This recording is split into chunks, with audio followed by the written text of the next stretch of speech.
I literally sold and the next day didn't work for the company, so it was a very sharp separation. Gil Eyal. 4 years ago, he sold HYPR, a software business which revolutionized the way big agencies and brands run influencer marketing. Today, Gil invests in consumer startups that can benefit from having a celebrity on their cap table. In this episode, we discuss overcoming a post-exit identity crisis, building a personal brand, and dealing with celebrities. Once you start investing, it's very hard to mentor without investing because everybody goes, wait, Gil's involved and he didn't invest? What's wrong with your company? A lot of people who want to be angel investors end up doing 1 or 2 investments. It's a portfolio game. You have to do a lot of them to succeed. I see about 300 to 400 companies a year to invest in 3 to 4. Why would anybody pay for influencers when you could just buy an ad? If you gave me cream that I could put on my head, grow a full head of hair, no chance you would believe me that works, right? Unless you saw The Rock using it for 6 weeks and growing hair every day when he posts.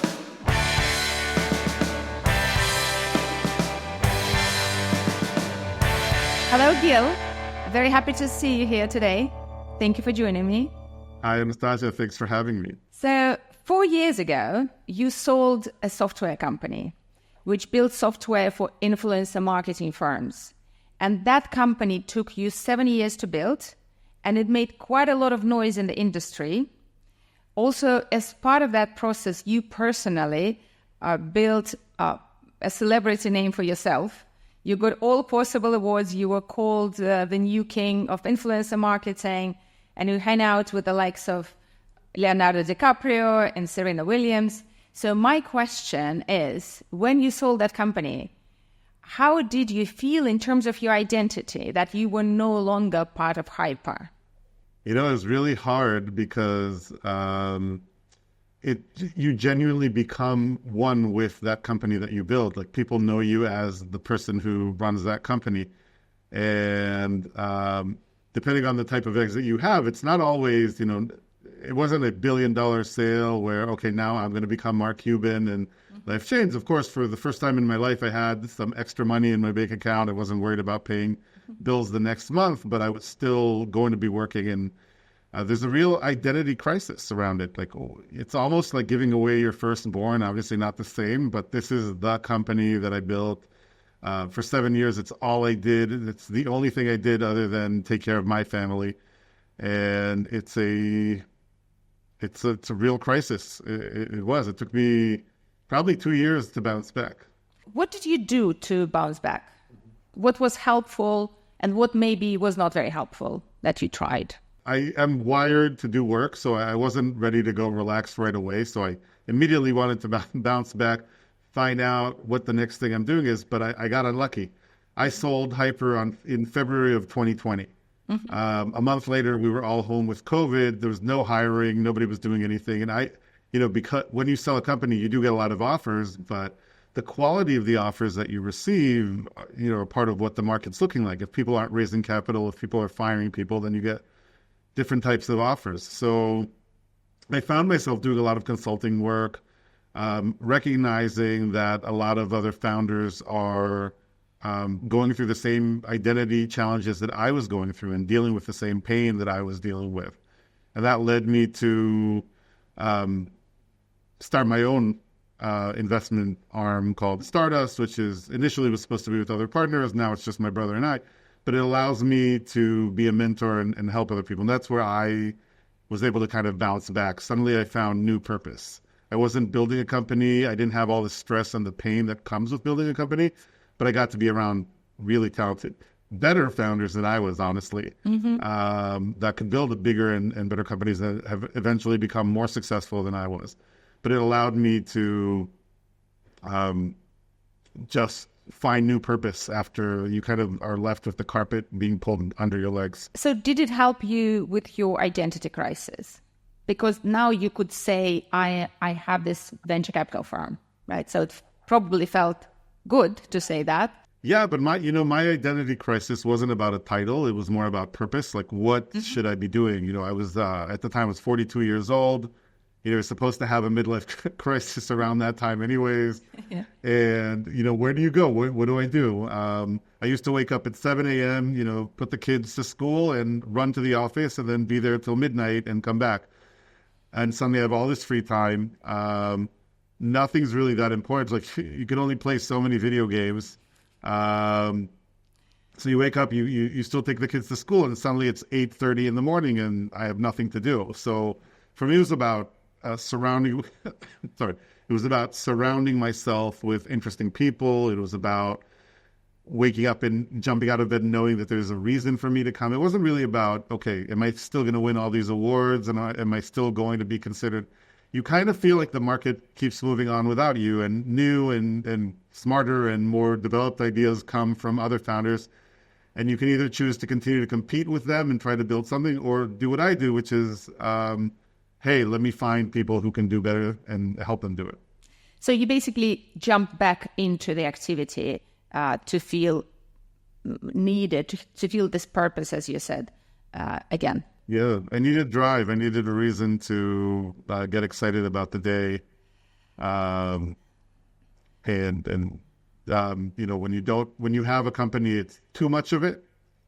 There's never an end in sight. The more that you can work all day long, you're not going to get close to what you need. So it allows you to find a better balance, but I needed to be close to founders. I needed to be close to innovation. So you got that freedom and you ran back away from it, back to work. Yeah, but a much more, a much more controlled environment. I don't work, usually I'll still answer emails and stuff like that in the afternoon, but I spend a lot more time with my kids now. Mm-hmm. I'm not tied down to the desk until midnight. If a founder needs me, then we're there. It doesn't matter what time, doesn't matter if it's a weekend, but you have a lot more control, a lot more free time, and a much healthier balance. So how much you work per day and per week, you think? So I work about, I'd say 10 hours a day now. A lot of it has to do with my investors own a really big real estate company, and they asked me to come in and help them with some of the work there. So a lot of my time is spent there. I'd say about 75% of it. And then I do meet with founders at least 5 to 10 times a week, either new founders or founders that we've invested in. The way that we do it is because of our experience with celebrities and influencers is that we come on, invest, and then for the first 3 to 6 months, we work side by side with them to get as much exposure and, more importantly, credibility through celebrity and influencer partnerships.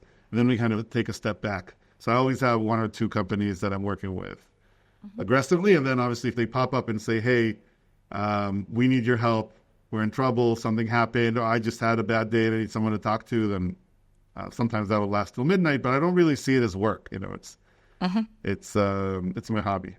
10 hours a day. Lucky you. Pretty much, yeah.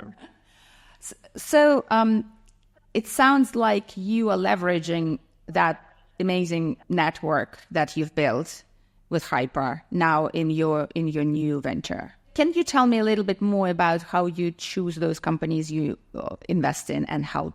Yeah, when I was a founder, I used to think that investors are jerks. You would get like either a maybe or a no, but never really a good explanation of why. And then when you start investing, you really have to think about what you're doing and who you're going to invest in. And I realized I'm not going to compete with Andreessen Horowitz for the best deals. They're not going to come to me.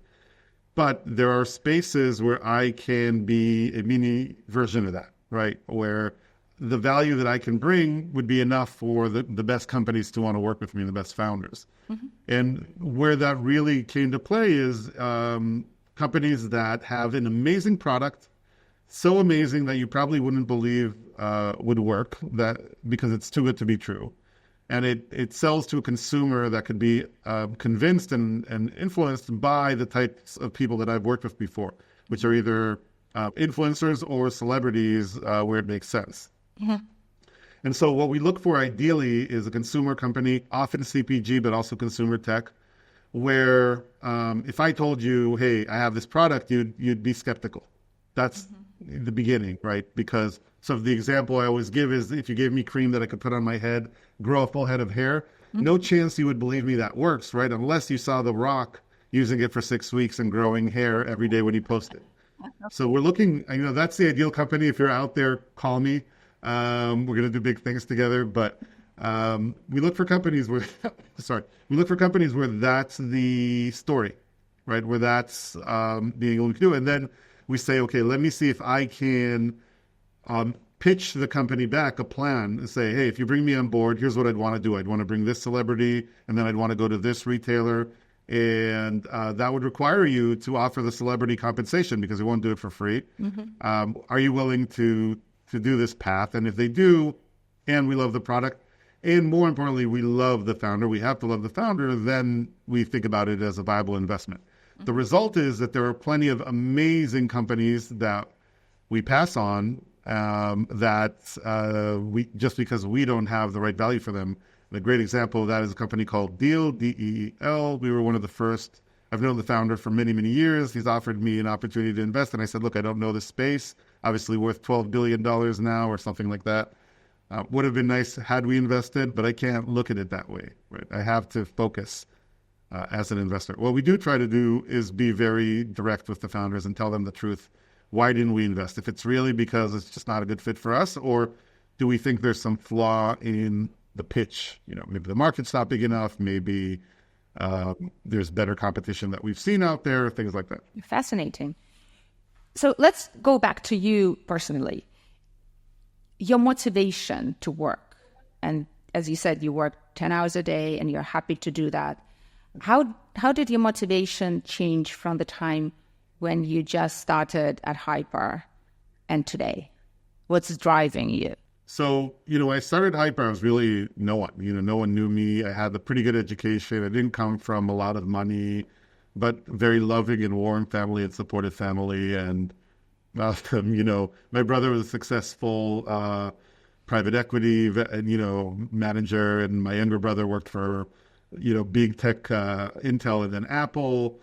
So, a lot of disappointment to fail or not fail. And not a person who generally loves stress, but when I was working, before that, I got exposed to some celebrity work, and I realized the impact that the then nascent influencer marketing space would have on digital marketing.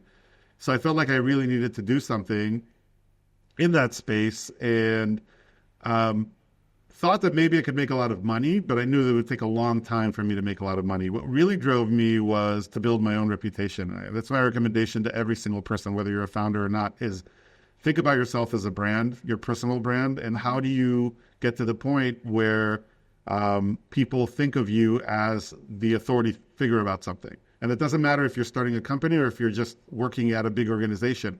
If you want to be promoted, if you want to get bonuses, then you need to be the recognized expert about something. You want to be the person that we can't deal without. So I was very driven to try to build myself into that person. And I thought I had an opportunity because it combined a few things. One, it was an up-and-coming market where the old guard wasn't really excited about. People who were doing digital marketing really dismissed it at the time. They thought, why would anybody pay for influencers when you could just buy an ad? And I've heard that sentence so many times back in the day. So I felt like there was a big opportunity for a market that was going to be really, really big. The current active players are dismissing. So I could carve myself out a spot in it. And I also, was kind of attracted to this idea that maybe I would get to know interesting people, and the type of people who would be attracted to this industry are the type of people that I want to work with. So I got into the space and started, iterating, because it probably took me 5 or 6 versions of the product before anyone was willing to pay for it. But what I found was that once I found a product that people were excited about, they were really excited about it. And so it became fun. The first few years were just fun. I felt like I was on this project that was kind of had the legs of its own legs. People were excited to meet me. I'd always been trying to get meetings. Suddenly people were asking to meet me. I was being asked to speak. So once I got some confirmation that, wait, I might be onto something, it was very fun for many years until the later years, which we'll talk about, which became much, much harder. But the first 2 years were literally the best job anyone can ask for, with, the greatest people and in a space that was just tons of fun to work in. Are you happy you sold Or do you ever regret? I wish I had sold a year or two before. Okay. We can talk about it a little bit, but the market had shifted on us. We recognized the market shifts pretty early because we were a data-driven company, but not all of our investors agreed to sell. We did have some offers that were higher, so I wish we had taken them. Sometimes you need luck. So we got lucky that we sold before COVID because we probably wouldn't have even sold maybe a few months later. But had we sold a year or two earlier, I think we'd had all done a lot better. Yeah. But hindsight is 2020. Am I happy I sold? Yes, 100%. I think by that point I was fed up. The market had changed. We clearly recognized that the market was going to become a lot more difficult. Social networks, who had previously dismissed this market, couldn't really care about who's doing it, recognized that this was taking a chunk out of their revenue stream and started implementing different algorithms and doing everything they could to make our lives miserable, to make it harder for people to work. An example is a big social network. We won't say the name, but I'm sure people will guess. Called me up and said, hey, we suspect that you're doing something improper, so just know that we're considering suing you. And I said, what do you think I'm doing? I said, well, we can't really tell you. And I said, well, you're going to write me a letter? No, just know this. Now go raise capital when, a very, very well-known, guess which one of the biggest social networks in the world, just called you, and you have to, of course, you're going to disclose it to any future investor because you're not going to raise capital and get a lawsuit a week later. Of course, they never sued us. They never called us again, but good luck, right? So the market was starting to take a shift. The big players are doing everything they can to make our lives miserable. And the result was that I wanted out. So I didn't regret it, even though it came with a lot of separation anxiety. Yeah, the separation anxiety is very common in our post-exit founder community, as you know. So how did you achieve that closure?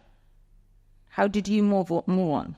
It was really difficult because what happens when you sell a company for not, $3 billion is that even investors that made some money or gained some of them are happy, some of them are upset. And I had a whole, by that point we'd raised 20-something million dollars, and we had co-founders and employees and everyone to take care of.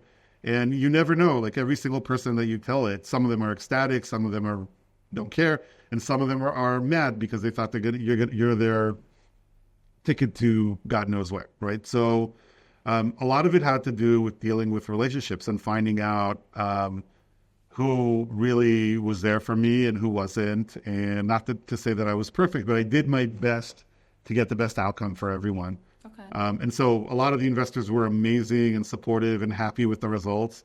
And others were, awful. Wow. Anywhere from, just bad-mouthing you behind your back for selling the company, when they thought you shouldn't have sold the company and different things like that. So a lot of it had to do, I think it was probably a year of just kind of, staying out of the light, talking to people, having conversations, some of them really unpleasant conversations with people the people who maybe invested $25,000 but felt like they weren't included in the decision to sell. And often, or not often, but some very aggressive. So it's a tough situation. And some people might have thicker skin. But for me, I really needed, it wasn't a breakup where like one day I sold the company and I was gone. It was more like, okay, there's a whole waterfall that is coming after this, and I have to deal with every single component of it. It was also interesting because often when you sell a company, they ask you to stay on. We had merged with a competitor and then sold. So their competitor their competitor's CEO really wanted to stay on, and it was a perfect scenario because, as I said, I was fed up. So I literally sold, and the next day didn't work for the company. So it was a very sharp separation. Okay. Did you keep any financial interest in? Yeah, I still do. I still own. The sale had, was broken down part cash, part equity, and as you mentioned earlier, the acquirer who was supposed to go public soon after, but the markets, obviously COVID and everything, the markets making it difficult, is now supposed to go public. So it would be nice. Nice if that goes well, but we'll see. You'll have a good outcome. So you're happy you kept a bit of your equity? Yeah, no, look, I still, like the company. So a lot of the people still work there. It was a great place to work, I think. And It would be nice to have even happier ending for everyone involved, because everyone will get some more cash. Personally, I've been a lot more successful as an investor than as a founder, meaning that I've made a lot more money on other people's exits. As part of your venture investing after you exit, or you're talking about your investments even before you exited? Yeah. No, now that I do my own investments afterwards, some of those companies have grown to be unicorns, have done much better than, our sale. And, so instead of tens of millions, we're talking about billions in sales. And so it's just compounded, right? So as an investor, I found that I have done better. And I think I may end up being a founder again, but I think version 1 of Gil as a founder, looking back, there's a lot of things I could do better because I'm learning from the founders that I invest in today. So for many of us, it's actually very hard to transition from a founder into an investor, just psychologically, because what's required from a founder is so different than what's required from an investor in terms of personality. So what's your take on that? I don't think I was a regular founder ever. I was very much a people person. Like, I built an amazing team around me. People wanted to work with me, with all modesty.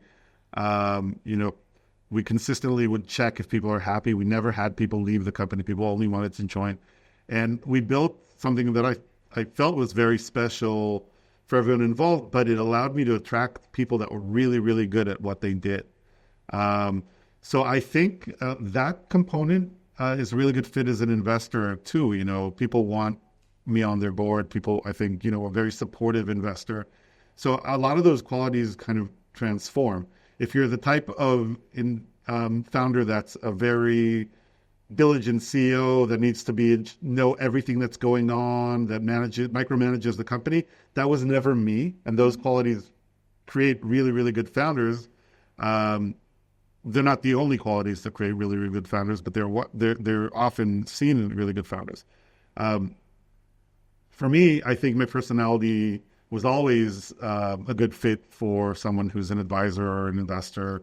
And I think a lot of the founders that we work with feel like they get a lot of value simply but from the fact that I tend to analyze and understand what's going on and kind of give them a clear vision, when often, you get tunnel vision when you're a founder. And that's what I did for my company. I had an amazing CFO, I had an amazing marketing person, I had an amazing COO, and those guys, I let them do their work and just kind of helped whenever it's time to notice, oh, wait, you kind of missed something, or there's something else you should look at. I was the type of founder that I think easily transitioned into this position. Yeah. But there's a variety, and I don't think I was the best founder. I think there were better, not that I was bad, but there are definitely better founders out there, and I'm finding that out every day. So basically, it was your people skills that made you a successful investor. It's a combination of people skills and this. I have this ability to kind of envision, kind of build out where I think the challenge is, where the strengths are, and kind of really quickly analyze and understand what strengths and weaknesses. It's kind of like a SWOT analysis in the head. And then one other thing is I just have, some people have different gifts. My gift is I have a positive approach, meaning it's very hard to convince me there's no way to solve something. And I usually come out with a creative way around a problem or to solve it. And I think, one, people like to be around that. And two, I think it's very effective often. So as a founder, you're constantly bumping into walls. And it can be very, very disappointing, very depressing, and you can lose faith. But for me, for some reason, in life, in business, I always see a way, to move forward. If you're talking to someone who is just selling their company, what would you tell them not to do? It's a great question. Well, I think, the number one piece of advice for me is that to understand whether it means to be humble or to be less judgmental of yourself, to understand that you're only part of the equation. What you sold your company for, whether or not you failed or succeeded as a founder, a lot of it has to do with luck. A lot of it has to do with decisions that were made with limited information. So if the sale is amazing, stay humble. If the sale is just okay, don't be too hard on yourself. And if you didn't sell, or, it was a bad ending, take some time, pick yourself up, recognize what you did right, and figure out how you build a again, and then that's one piece of advice. The other one is, think about everybody who is with you on this journey, and how do you make sure that you don't leave behind people that were unfairly treated. So, we all know about options, we all know about equity, and the result often is that people end up, when it's time to sell a company, end up realizing that they own a lot less than they thought they did. They got diluted, they didn't realize how much stock they actually had, all these things. So if you haven't been transparent until now, which you should be, was my advice, but if you haven't, make sure you have these conversations. At the very least, let them know that it matters to you, that you care. But more importantly, do what you can to make sure everyone got what they put into this company.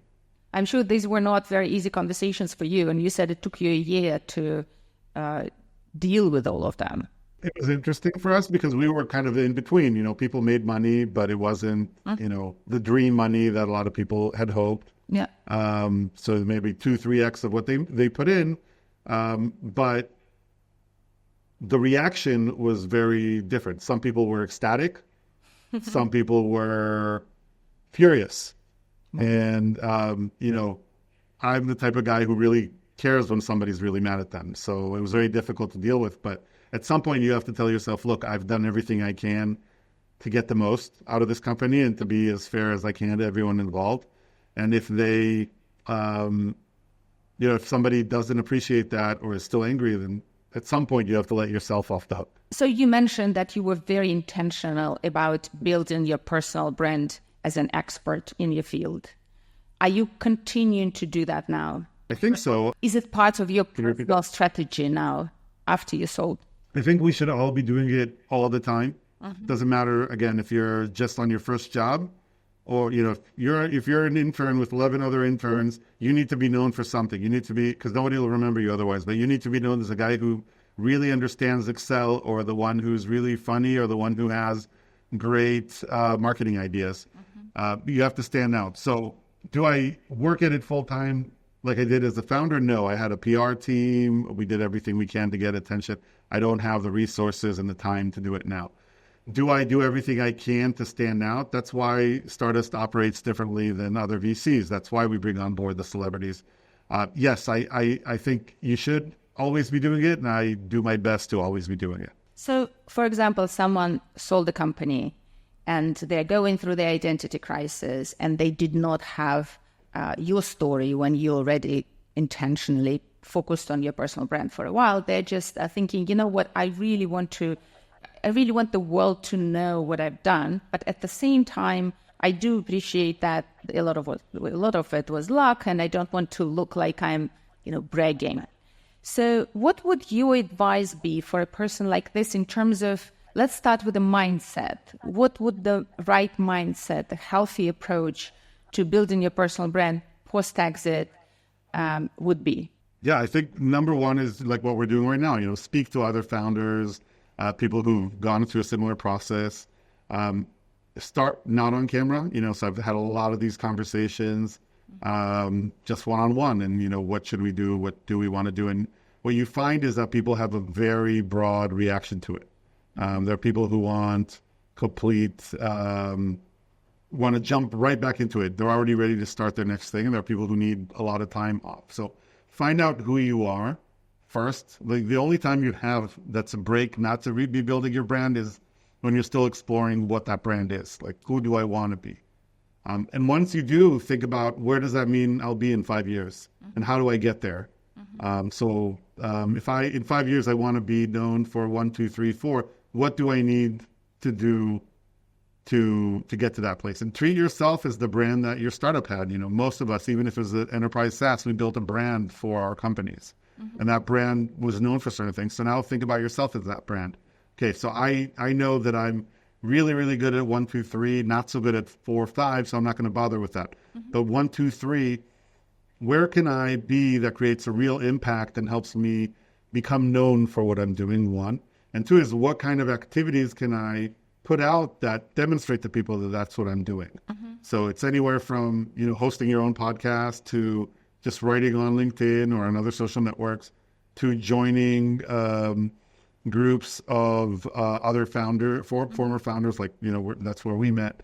And then what I did, which I think is a really, really recommendation for anyone who's sold a company, is just find a few founders that are getting started and work with them. Go through the entire experience through someone else's eyes, without the stress, without the burden of making the final decision. And then evaluate yourself and say, okay, wow, I thought I was really good at this, but I'm looking at another person and you know what, they're better equipped to do it. Maybe it's something else, but really understand what that brand is before you start building it. So I know you've done some mentoring also in addition to investing into companies. What did it give you? Was it a good idea? Was it a waste of time for you personally? So I in full honesty, sometimes it's amazing. Sometimes it's a complete waste of time. And a lot of it has to do with who's on the other side, and whether or not they want to listen. I am notoriously known for starting my emails with, hey, I'm wrong all the time, so take this with a grain of salt. I just sent one right now. And then, kind of giving them tough love. So I just met with a founder this morning that pitched me on an investment. Loved the founder, but the product itself is just a small market. And I wrote her an email afterwards saying, look, I really liked you. I really like the product. But, it's a luxury item in a small market. That means that, I'm going through McKinsey style exercises that can get to $50 million market cap. That's where you're going to end up. And that means you're not going to be able to raise capital from really big VCs in the next round. And it means that because you didn't raise capital from the big VC rounds, you're not going to have a lot of money to market. And I just summarized the email pretty much. And I said, I'm really excited about you. I want to invest in you, but I can't invest if I know that my money is going to be the last money in the company because I'm a small player. And then I was very tempted to say to her, so I think you should dump this product and start a new company. But I didn't say that. I said, I am here for whatever you decide. Here are some ideas. You could go after a new product. You could convince me that there's a bigger audience than I think for this product. Maybe take it off the luxury market and go into a larger place. But let me know what you want to do. But the one thing I really avoided was to say, and then I'll decide. But I said, but for now it's a no. And I think one of the things that a lot of mentors, a lot of investors will say is, I'll decide later, or, let me know what's happening. They're hoping that things will work out. I say no because I don't want them to change their idea because they want me to join or because they want my money. I say no, and I say, well, if something else happens, let me know. And I know it's kind of counterintuitive because you want to stay in the game. And if suddenly a big VC invests, of course, you don't want to be left out. But that's how I do it. And I think it's rewarding because what's happened when I've done that a lot now is often they won't change and they'll stay. And, maybe I'm wrong, maybe I'm right. Doesn't really matter. It matters, obviously, if I'm wrong and they do really well, it's a bummer. But I'm happy for them. It's a bummer for me. But every once in a while, they'll come back to you and maybe a week later and maybe 2 years later and say, hey, we've shifted. And maybe we've listened to your advice and we've listened to other people's advice, but you see progress that they've made. And those are the people you really want to invest in. You can see that they make sense. So as a mentor, and again, I'm wrong all the time, but if I am seeing them listen to advice, accept it, and have a better product as a result, or better access to the market, or better marketing plan, that's really rewarding, especially if you own part of the company, but even if not. So it sounds like you've done some mentoring outside of your venture investing, but now you're also doing it as part of your venture investing because you invest in pretty early stage companies, don't you? Okay. So yeah. For you, what is more rewarding when you are mentoring as part of investing or without money involved? I'm just thinking for someone who is considering different options of what to do after they exit, which way you think they should lean towards? So, the interesting thing is I found that once you start investing, it's very hard to mentor without investing because everybody goes, wait, Gil's involved and he didn't invest? What's wrong with your company, right? What does he know that we don't know? And often the reason I don't invest has nothing to do with that. The reason is because I can only write a $50,000 check and you need 4 million, right? So I'll invest maybe when there's a round. What I don't do is just mentor and say, hey, I'm not interested in investing, but let me mentor you. And for that exact signal. But if I plan on, if I'm really excited about the founder, really excited about the company, and there's no round happening right now, I'll promise them and keep that promise that I will invest as soon as there's a round, so that we can kind of circumvent that question of, wait, why didn't Gil invest? I think it's a win-win for everyone. One, they can go around and say, hey, Gil's committed to invest. I can say to people, hey, I'm really excited about this company and I'm going to invest, so you should, or not that you should, but I would recommend that you think about it as well. If I'm right and the company does well, I actually own a meaningful, or not meaningful, but at least I own some of it. So my style has been, if I'm not going to invest, I probably will not also mentor at that point. Which makes a lot of sense for you for sure. So your exit, how did it affect your family and your relationships with your nearest, closest people? Well, it didn't cause it, but I was going through a divorce, an amicable divorce at the time. We're still, in a very good relationship, but we weren't a good fit for each other. And I don't think it was driven by the sale, but I think the sale made it easier because at least there was some stuff to split up. And we were very close, so we just cut everything in half, and we get along really well. I think it was really good for my kids, that my kids barely saw me. I would see them in the morning. By the time I'd get home, they were asleep most of the time. I'd see them for a little bit in the weekend, but I was working throughout the weekend. I was like, okay, we'll go out for 2 hours and I need to go get back to work. I was working all the time. Now I spend a ton of time with my kids. I work almost entirely from home, so I'm always there when they're here. If they're at their mom's, then obviously no, but when they're here, I'm always there for them. I can drive them around. I pick them up from school. I go to all the school events. I'm the dad with, it's mostly moms, but I'm the dad who shows up to serve pizza on Friday morning for the Friday lunch for the kids. So I think it's been great. I'm really getting, an opportunity to spend a lot more time with my kids. They're 8 and 12 now. I've been happier. I think they've been happier. I get to embarrass them every once in a while. It's great. Would you like your kids to be entrepreneurs when they grow up? Wow, that's a great question. I haven't thought about it. I think when I was younger, we were always taught that we need to find a serious job and that we need to make a great living. And the generation above mine, was all about keeping one role, keeping that one job. And there are certain people who can be happy that way. I was not. I started my career working in that type of environment, left, and people thought I was crazy to go to business school and then start my own company. But I found what made me happy. So to answer your question, if that's what would make them happy, yes. I don't think, they're still young, but I don't think that would fit both of them. I think my older son is a creative type. He doesn't like high stress environments. He'd probably do better somewhere else. I think my daughter could be a really good founder. She's only 8, so we'll see. Whatever makes them happy. If they want to, great. So do you see yourself as an investor in the foreseeable future? Yes, I think what's happened to me is, I made some money off the sale, invested a small part of it. We did pretty well, instead of 25 investments, probably we have 3 or 4 unicorns. And then we have, probably 10 or 15 others that still have a shot. So we'll see what happens. So we did pretty well. But it takes time to get liquid with these deals. So on paper, we've made a very, very successful effort, but we haven't seen 90% of it hasn't come back yet.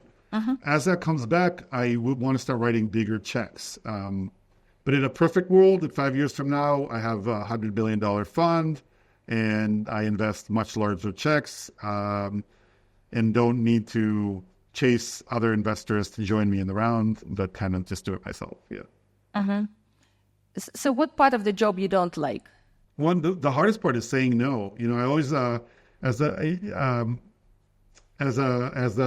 child, I remember thinking that I was really, really jealous of the extremely beautiful people. Like we all know 1 or 2 of those people that And they walk into a room and they're like, oh, they're so beautiful. And I had, as I got older, I had a friend who was one of those people. It became his friend. And he said to me one time something that really struck me, which is like, he said, you're my only friend. And I said, what does that mean? He's like, I don't know. Guys don't want to be friends with me. And, because the girls around and women, they only want to date me. No one wants to be friends with me. And I said, so what's the hardest part? And he said, well, people are always hurt. Women are always hurt when I'm not interested. And it seemed at the time very, very I was like, ugh, that's kind of like icky. Don't say that to people. But as an investor, you're kind of the prettiest person in the room, right? Like people reach out to you, and that part I love because I'm not a huge extrovert. Like I'm not the type of person just going to reach out to people all day long. But you have to say no all the time. That's really hard. Like it breaks my heart sometimes. Like this founder we talked about this morning, she's amazing. And I know she's good. I don't know if she's going to take my no the way that it's meant, which is, look, I would love to invest in you, but the product needs to be targeted a larger audience. I think she might, because I used to, as a founder, just take it personally and say like, oh, I guess, that's all, investors speak for you're not good enough. And that's not the case, but you're consistently drafting these emails where you explain to people why it's a no.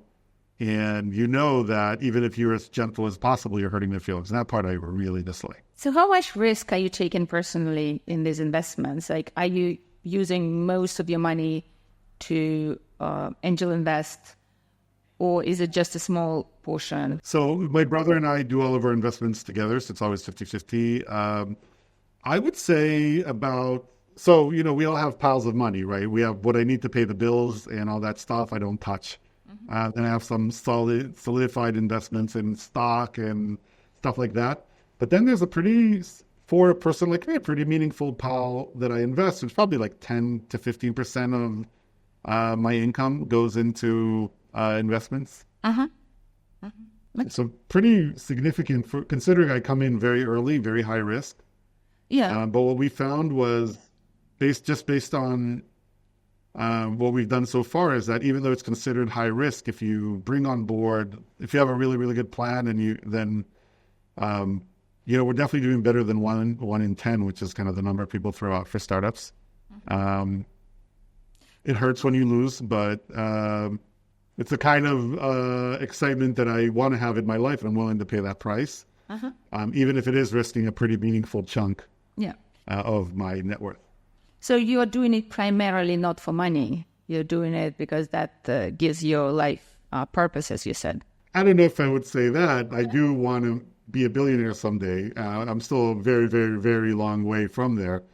But yes, no, if there was no money involved, I'd probably have to find something else. I do have a responsibility for the next generations and my family. And as I mentioned, like my first exit it set me up, but it was not a retirement type style exit. So, I think when I get called to be on Shark Tank, then I'll know that I've made enough. So you clearly have some very specific value to bring into all these companies with your background, with your connections with influencers and celebrities. But for someone who doesn't have that, do you think angel investing is a good investment from purely rational financial standpoint? I don't think so. I think that if you're not an expert in the area that you're investing in, you will not do well. I see about 300 to 400 companies a year to invest in 3 to 4. And it's not, and the reason why we've been successful is because we really, really know the space we invest in. We can create value immediately. We can get them into retailers. We can get them partnerships with technology partners. We can get celebrities on board. I try to look back at how companies did. And generally speaking, I think the 1 in 10 number is very optimistic. Usually the startups you'll find, if you're not very well connected, you don't have really, really good relationships or a reputation where the best companies will come to you, are the ones that are not going to be successful. So you'll do a lot worse than 1 in 10. So generally, I would say just be an angel investor. No. What you can do is you can partner with people that do know what to do. Either join an angel group that has people from the industry Two is focus in spaces that you know something about. You don't have to, maybe you made money working for a big CPG company. Great. So join an angel group that focuses on CPG. You don't have to choose the companies, but surround yourself with people that know what they're doing. That's one thing I would say is, definitely do it. The other thing I would say is a lot of people who want to be angel investors end up doing one or two investments. It's a portfolio game. Like you have to do a lot of them to succeed. And that means that if you're just going to the market without having a reputation, you're not going to see nearly enough companies to invest in. You have to join one of these groups. You have to participate. You have to be willing to take some risks and assume you're going to lose some money in the learning curve. So my advice is no, don't start being an angel investor out of nowhere. Join a group. Don't invest in the first 3 deals that you see. Just sit there, listen to how people are thinking about it, think about what you would do, and then look back 3 months later and say, should I have invested in this company or not? And then write your first check alongside a group like that. When you see the best company, you're like, wow, these guys are so much better than everyone we've seen so far. Then you can write your first check. One exception I have is if you're very, very wealthy and VCs will let you join in on their rounds, you can become a very successful angel investor simply by building relationships with really good VCs and saying, hey, whenever there's $200,000 that you need, let me know. I'm not in a position to write $200,000 checks, but that's what I would do in that scenario. Brilliant. So I asked you before what not to do after an exit. Was there anything that you would tell people, do this? This was great. I'm happy I did it. Yeah. First of all, join the group that we're in. That was an amazing experience. So we met through this group of post-exit founders. And I have met I just joined like 2 or 3 months ago, and I've met probably 30 or 40 amazing people that gave me perspective on what they're doing, what I'm doing. It's amazing how everybody takes this process differently.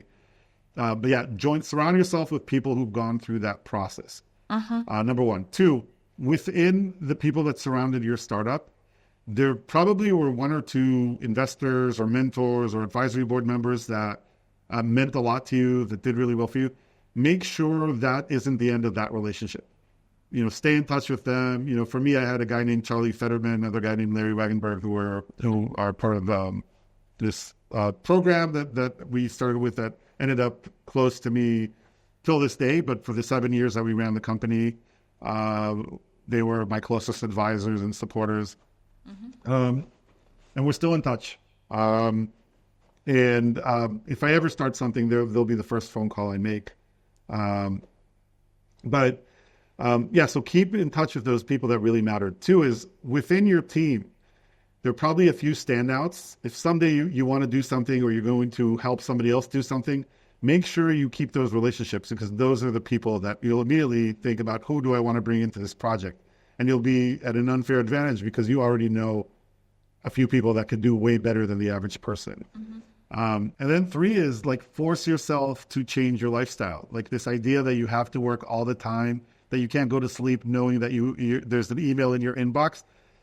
Take it out of your head, Force yourself to go on vacation. I hadn't gone on vacation the 7 years I had HYPR. I hadn't gone on 1 day of vacation. 1 day. I was working on planes. I went to visit family. I was like, is there a setup for me to work? That's not healthy. It's not good. So force yourself to take some time off. Let your brain take some time off. Find out what you like that isn't work and do it. Whether it's playing sports or watching sports or video games or going to parties. I paid $70 to go listen to Professor Scott Galloway, talk about his new book. I don't know. It's what brings me happiness. Amazing. Gil, thank you so much. There was so much wisdom and you opened up so beautifully. I really, really enjoyed our time together. Thank you so much. Me too. Thank you so much for having me.